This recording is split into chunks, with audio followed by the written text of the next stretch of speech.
Welcome to the In My Opinion Show with Ronald Barrington Robinson and friends. I want to welcome our millions of viewers worldwide, but I especially want to welcome our very talented co-host, Ms. Jackie Williams. Thank you, Ron. Mr. Henry Hatter. Jackie, Ron. Welcome all. In my opinion, Flint, Michigan has become a national embarrassment. Why? The answer is poor leadership by city, state, and national leaders, including religious, civil rights, and social agencies.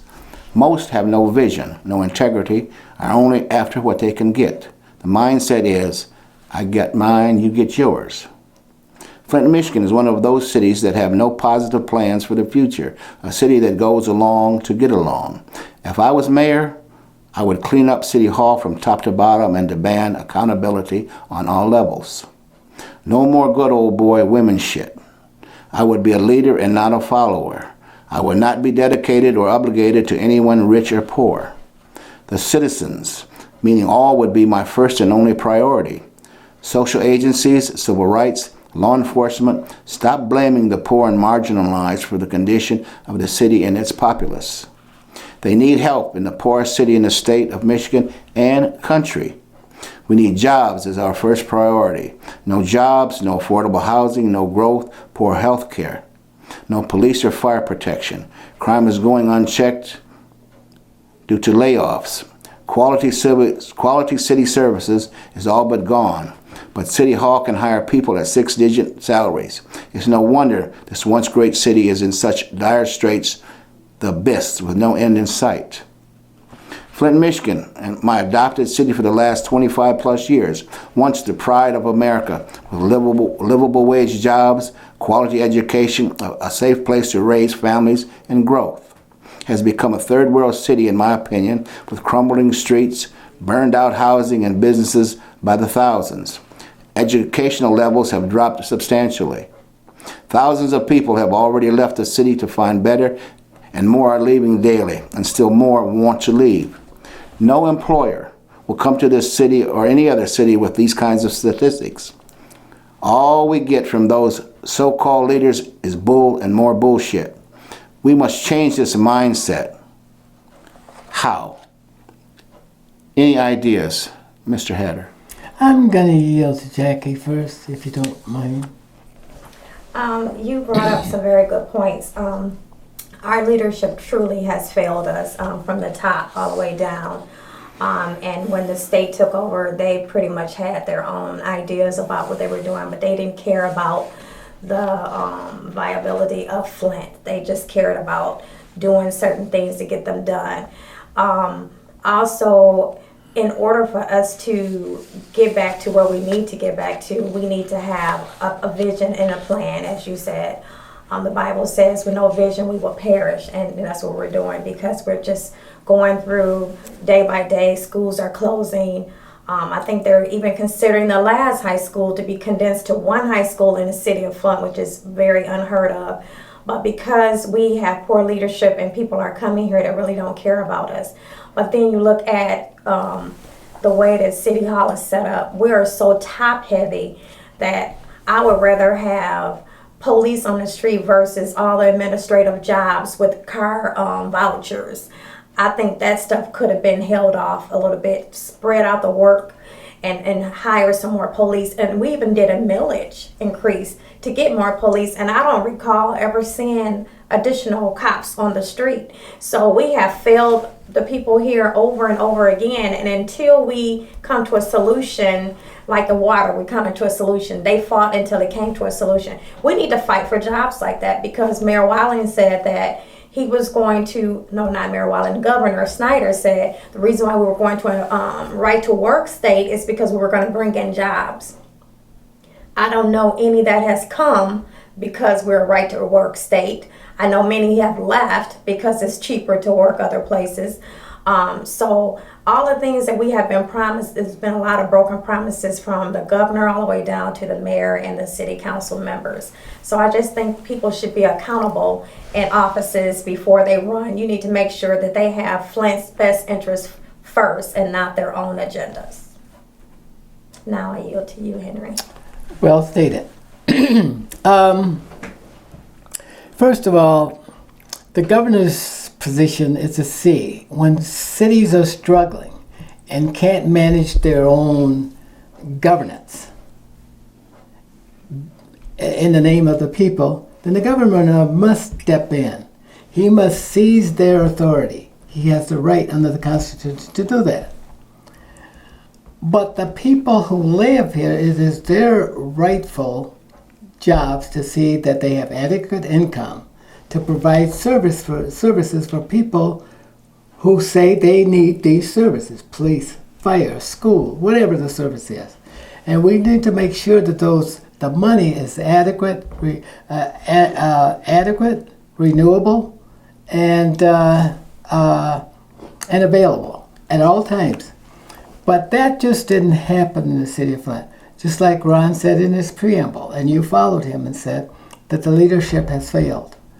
And that's true. But that's not the people's fault who live outside of the city of Flint. That's the city of Flint's jurisdiction. The leaders have to take care of that. If they find themselves in deep trouble, then they turn to the governor. Because the governor can interfere based on constitutional requirements. But nobody else can. If the people fail, your leaders fail you, it is your fault. It is not anybody else's fault. Because each of us live in a jurisdiction that we govern. The school system, for example. Flint schools are down to 5,800 kids. No, they're down to 50, less than that, 53 or 5,500. Now, Grand Blanc was the largest district with 8,800. It replaced Flint maybe 2 years ago. And now Davison has stepped up, and they're about 5,800. They're the second largest school district in Genesee County. Flint is third, and still declining. Now, a lot of things are happening that's not the system's fault. It's not the governor's fault. It's not Grand Blanc's fault or anybody else, but it's Flint's fault. And even though we had the loss of a lot of industry here, and that was unfortunate, but that's not other people's fault. And they're not going to step in and help bail Flint out. It's not their job. They got their own things to do. But what we need to do is have leadership, just like you say, organizing. And the people of the city of Flint need to organize themselves, establish the plan that you're talking about, and then decide to either raise taxes through a leverage or through a referendum. They need to take care of themselves. There's a big debt out there that the city of Flint owes. And it's owes because a lot of businesses have left town. They've left infrastructure here. And they left obligations that the city, the people here just don't have the money to pay for. There aren't enough people. If 200,000 people have left and we operated on 200,000 and we had 78,000 people working for General Motors Corporation here 30 years ago, and they made an average of $40,000 a year, that money's gone. We're down to 8,000 people in the city of Flint. And those resources are no longer here. And so the city has inherited problems. But it's not other people's fault. We have to decide to figure out how we're going to work through this. You got to get the people to work together. If you two people are not going to work together, and the city of Flint has had irreparable damage due to its water problem, due to its underperforming schools, due to its crime. What businesses are going to relocate in Flint with a government that's unfriendly, with an education system that's faulty, with crime that's rampant? Ask yourself, would you locate in such a city? No, you wouldn't. We've got to grow ourselves out of it, and it's going to take that plan that you're talking about. And maybe that will start next term, and you got to guide the mayor. The mayor doesn't know everything. And you got to have strong and powerful individuals that are knowledgeable, educated, well-positioned. And Flint is not as poor as you think it is. Oh, I know. General Motors left millions of dollars here in institutions, the cultural center, the hospitals, the colleges, universities. Tremendous amount of money that could be leveraged. They left a lot of money for those people who work there and retired there. They have residual income that could be amassed through the right kind of a plan and put Flint back on the map. But it's going to take that kind of effort. And leadership. Yeah, yeah. Because it's going to take time, because downtown is actually locked up. All the buildings are sold. There is no buildings downtown for, available. And matter of fact, University of Michigan just acquired First Merit Bank. And they paid millions for it. Mm-hmm. So it's turning into a college town. But whatever our new resource is, that's what our new resource is. And you need to prepare yourself academically, to be able to go in and get a job in those areas that are flourishing, because there are some that are flourishing. So you need to be able to do that. Make yourself, a commodity for them. Well, absolutely, because, it's become a college town, as you said, but businesses need to relocate here, all right, because these students don't pay taxes. Right. And we've got to encourage businesses, to relocate to Flint so that we can realize a tax base. Mm-hmm. Okay, so that we can afford to hire or bring back off a layoff police officers and firemen. Okay, right. And I applaud those ones that still have their jobs, and hopefully they'll be brought back. They'll be brought back to work. I want to change. Can I just say Sure. one? Now, if there was a plan, Jackie, it's such, an appeal to people that work for General Motors and retire from General Motors and go to the various institutions where money was invested by General Motors and the cultural institution and the colleges and universities, ask them to pledge monies to a capital formation fund to rebuild Flint. I would gladly offer $1,000. They don't have to pay me back. But if there was such a fund, if there was such an effort, now remember there are other people who can afford much more than I can, and colleges and universities and General Motors Corporation and others. Think about 78,000 people. Some of them don't even live anymore. But think about all of that money that's out there. Think about how we could leverage across that money in order to. If we do that, then we all benefit. That's the conversation needs to be all had. Exactly. That's the conversation that needs to be had. Instead of what we don't have, what we do have. We need to build off what we do have. And go from there. and Mr. Hedder, I would be willing to match, to that $1,000. But somebody has to think about that. Exactly. And if you try to get some in other people seeing the struggle, all they want to do is just see some leadership. My God. Right. Bill Gates, Trump, people with large pockets of money could bring us, say that we had $100 million in investment money. Now, how would that look? That would attract businesses. And we have I was so amazed, just about 2 miles from here, down on the expressway and Dort Highway, over the Center Road, how they built that whole beautiful approach to Flint by the bus station. You should see it lit up at night. It looks like a beautiful, rich city at night. Have you seen it? That's right where I work. Is it? Yes. Well, it's look at that. Nice. Look at the opportunities that we have.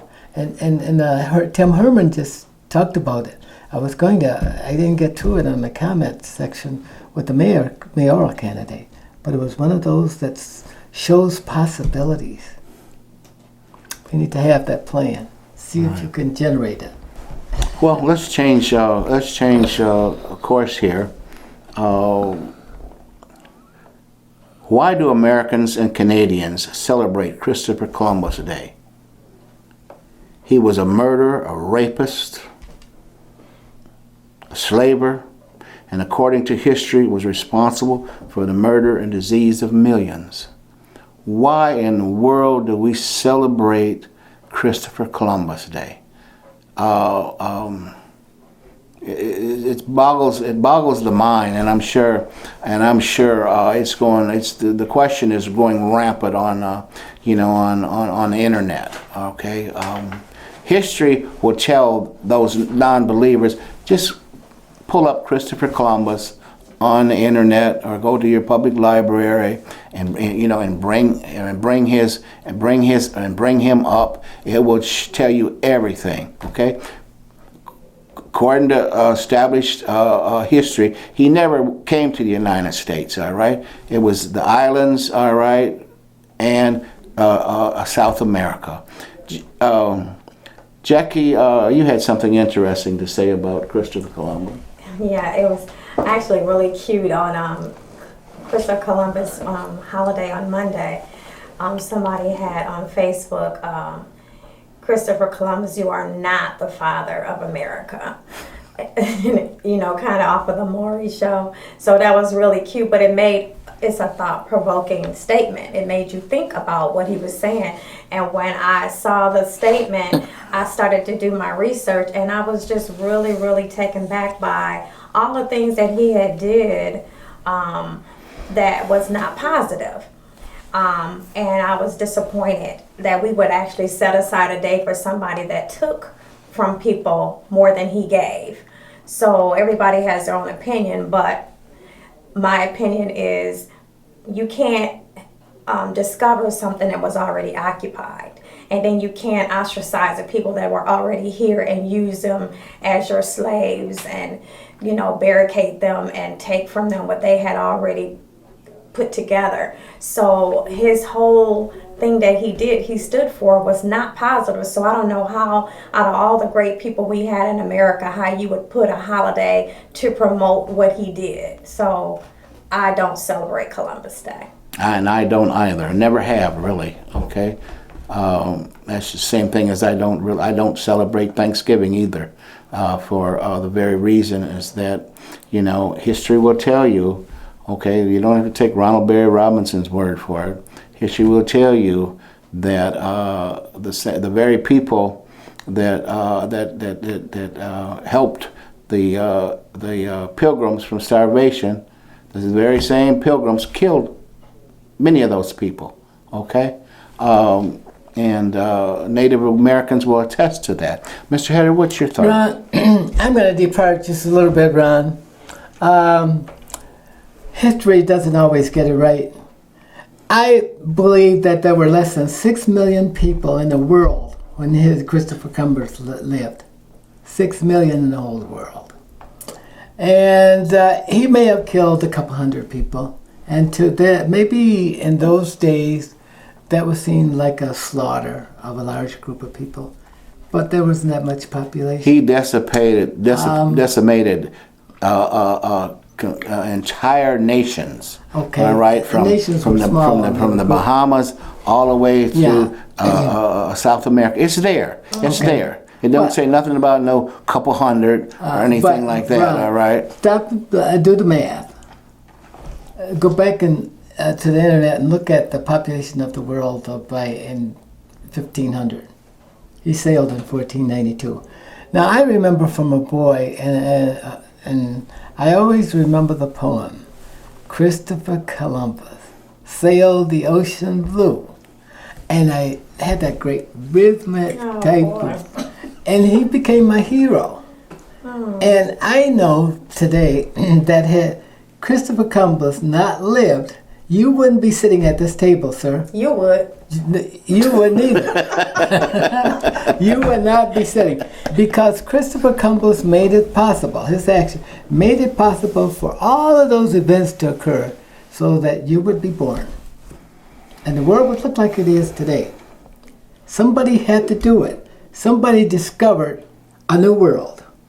How can you And hang discover on. something that's already It's been discovered but it by discovered, the you have to look Chinese, the You know, Africans? Yeah, No. they had them already Listen. Okay. here, and you You're came and picking just fly got rid manure of out of black pepper. But, No, it's facts. but Do your but history, look, Henry. Look, but you're looking at it in such a way that is unnecessarily argumentative and not true. We've been lied to and bullshitted so much, Henry. All right. Even when I was in school, okay, I went to all white school. All right. Only thing we ever heard about was Martin Luther King and Rosa Parks. Rosa Parks. That's it. Those were the two. Those are the two. And Joe okay. Lewis. Yeah, and Joe Lewis. All right. All that history we never knew anything about. Okay. I mean, even today, I'm amazed when I go to these museums. All right. I've been to a number of them. And seeing, the accomplishments, okay? Now there's been a flood on Facebook about the accomplishments, all right, and pictures and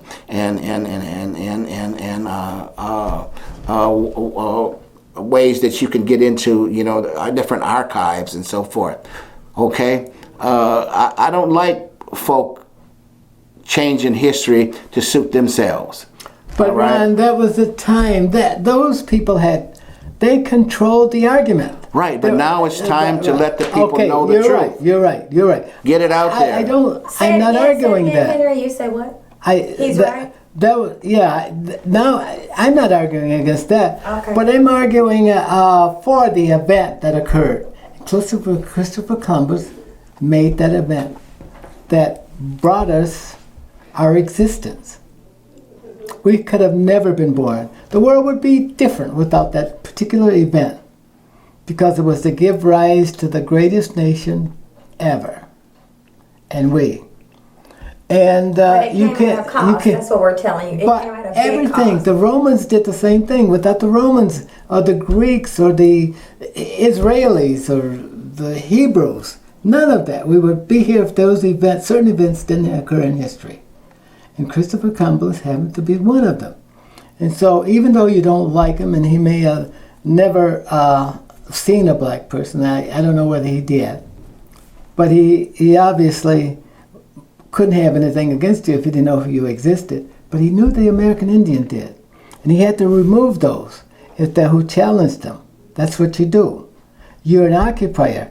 He came here to establish land for Spain, not for Italy. He was born in Italy. He never set foot in America, well, that's in a the United technical States. point. That's a fact. No, but that's a That's a technical fact. point. All right. He came close to the island. It's a myth. Within 80 miles. Okay. He said he was outside of the. Yeah, it's 80 miles, and that's considered that's considered just a futile argument there. But the event that he caused changed the world, and so you got to give him his due. He may have killed a few people, just like we would kill for the same reason if we were in the same circumstance. We were in the same circumstances. You would do Everybody the same doesn't have thing. that mindset. Well, He that's what killed you for say. greed and occupation. Well, he may Okay. have killed for occupation because he was here to But then we had to go back and give them. give who? We had to go back and give the Native Americans something because we knew we took it. So we had to give them land. Yeah. We had to go back and give them land. So they had a break in what they had suffered, But- a but- partial break. But that was Because we know we were the wrong. practice of the time. It doesn't matter whether you were American, But he didn't English, give it to him. We Jewish, gave it to or them. whatever. When but did they get their due? It wasn't during his time. but So we're it wasn't talking him. about the event. Now, he did what people did in those days. England and France and Germany, England and France basically, and Portugal and all of those countries were fighting each other. They needed money to support the Armada and all of those. So Columbus and his group set out to occupy new lands, to discover gold and spices and stuff like that, to bring back to support the war effort. He did what he had to do. That's what you would do. You give me that kind of thing. You'll steal too? Yeah, I will. If the man gave me that as a Henry You're right. Sickle, I would go out and do my job. Okay? If you gave me that job, Ron, I would go out and do my job. I would be loyal. I wouldn't give you that job, Henry. You know I would accomplish it. To kill and murder and things No, of you that didn't give me. nature. You don't say kill. You say go out and occupy lands. Well, those just play on words, you know what I mean? But I think it Do was. what you need to do. I think it was appalling. All right. It's unfortunate. In any event. And the other thing, my last point here. Now, they. I don't think that Columbus had any intent to kill the people, but he didn't see any structures. Now, remember, in Europe, they were all buildings made of wood, of concrete, of copper, and all that stuff. When he came to America, he saw nothing. And so, therefore, nothing was claimed, and everything was in the eminent domain. Eminent domain, that's what they look for. Eminent domain belongs to anybody. Sorry, the end. Well, that might be true. That doesn't make it right. Right. Okay. But again, this has been a wonderful conversation, people. To tune into our catalog, simply go to, in capital letters, RBRIMO, okay, via YouTube. And hopefully that you will become a subscriber. It's free. Free, people. It's free. So enjoy our work. I want to thank Mr. Henry Hatter and Mrs. Jackie Williams, and you again, our millions of viewers worldwide. This is Ronald Barrington Robinson saying, until next time, stay focused.